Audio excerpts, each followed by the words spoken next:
రోజైతే నేను రోటీ చేస్తున్నానండి. రోటీలోకి మా హస్బెండ్ బంగాళదుంప కూర మిక్స్డ్ కర్రీ చేయమన్నారండి. వంకాయ వేసి ఇంకా మిక్స్ చేద్దామని చెప్పేసి నేను బంగాళదుంపలోకి 2 వంకాయలు కూడా తీసుకున్నాను. చూడండి, ఫస్ట్ అయితే ఆనియన్స్, పచ్చిమిర్చి, కరివేపాకు అయితే యాడ్ చేసుకున్నాను. ఇందులోకి రాళ్ళుప్పు అనేది యాడ్ చేసుకుంటాను.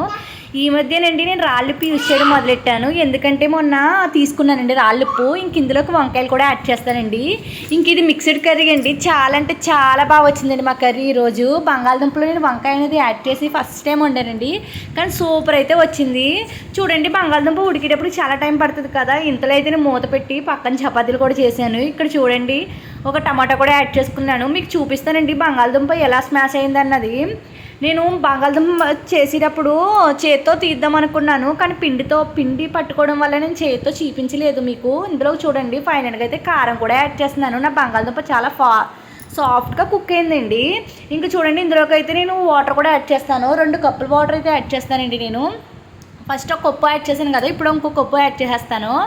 ఎందుకంటే బంగాళదుంప బాగా ఉడకకపోతే కనుక మనం ఒక 3 కప్స్ యాడ్ చేసుకోవచ్చు. ఉడికిపోయింది కాబట్టి నేను 2 కప్స్ యాడ్ చేసుకున్నాను. ఇందులో అల్లం వెల్లుల్లి పేస్ట్ కూడా యాడ్ చేసేసాను. ఇంకా ఫైనల్గా అయితే చూడండి, నా కర్రీ ఎంత బాగా కుక్ అవుతుందో. బంగాళదుంప కూడా చాలా ఇదిగా కుక్ అయిపోయింది. చూసారు కదా మీరు, ఇలా అంటుంటే బంగాళదుంప మధ్యలో కల్లా బ్రేక్ అవుతుంది. అందువల్ల అయితే ఇంకా నా కర్రీ ఆల్మోస్ట్ అయిపోయినట్టే. నా కర్రీ ఎలా వచ్చిందో చెప్పండి. బాయ్ అండి.